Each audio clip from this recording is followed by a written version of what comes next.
Whatever.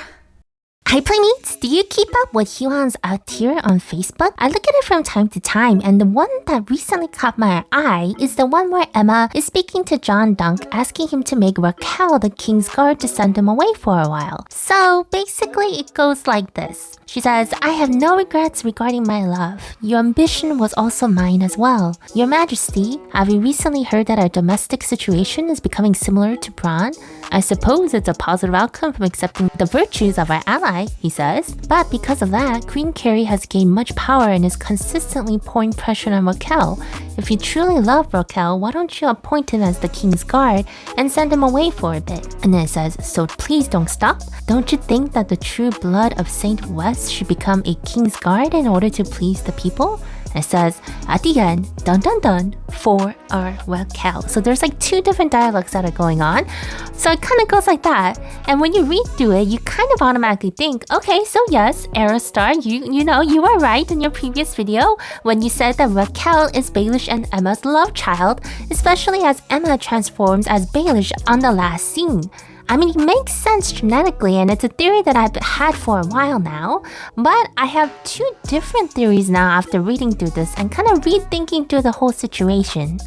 Baelish's ambition was to become powerful and to get revenge, and Emma married John Donk to help Baelish get powerful because she loves Baelish.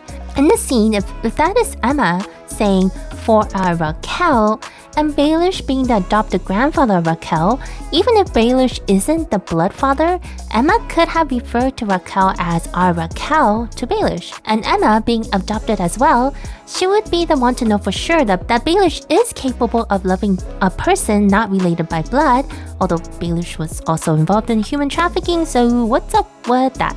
So he's kind of like evil but kind, like how he saved like Serena. Well, then again, even the evilest of villains, I guess, has love in their own way. Anyway, we also know from Emma's story that she didn't mean to get killed by Carrie as she was revived and looking for revenge. The fact that she forgot everything else, even her love for Baelish and Raquel, and only thinks of revenge speaks volume to her own strong personality and conviction for achieving her ambitions. Which in this case may be, revenge that was Baelish's original ambition. A woman that has that much conviction, in my opinion, wouldn't be able to have a child with someone else other than her husband the king, as she would very much well know the implications of doing so. And quite frankly, if she wanted a kid with Baelish, she probably could have had one before she got married to John. There's also not much in the story to indicate that Emma loved Raquel that much in the first place.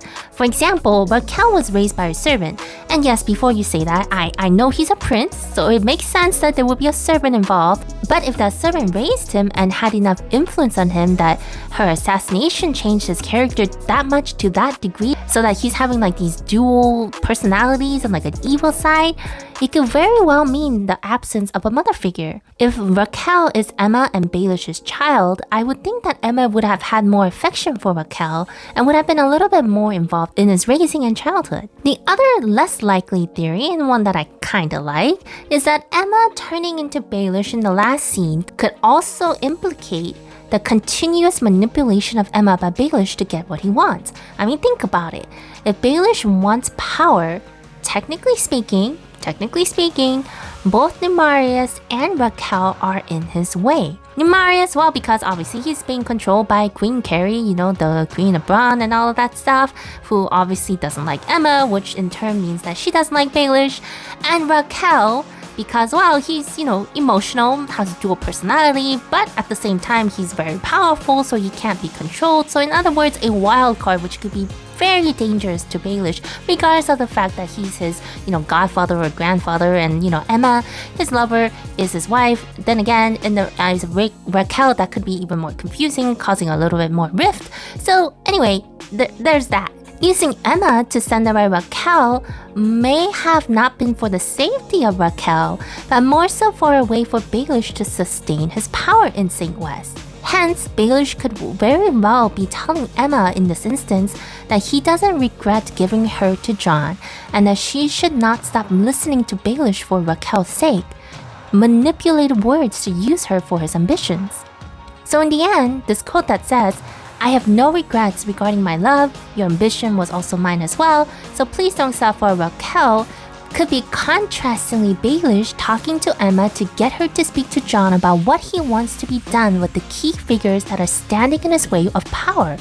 Because although Emma may not have much love for Raquel, she is his mother nonetheless.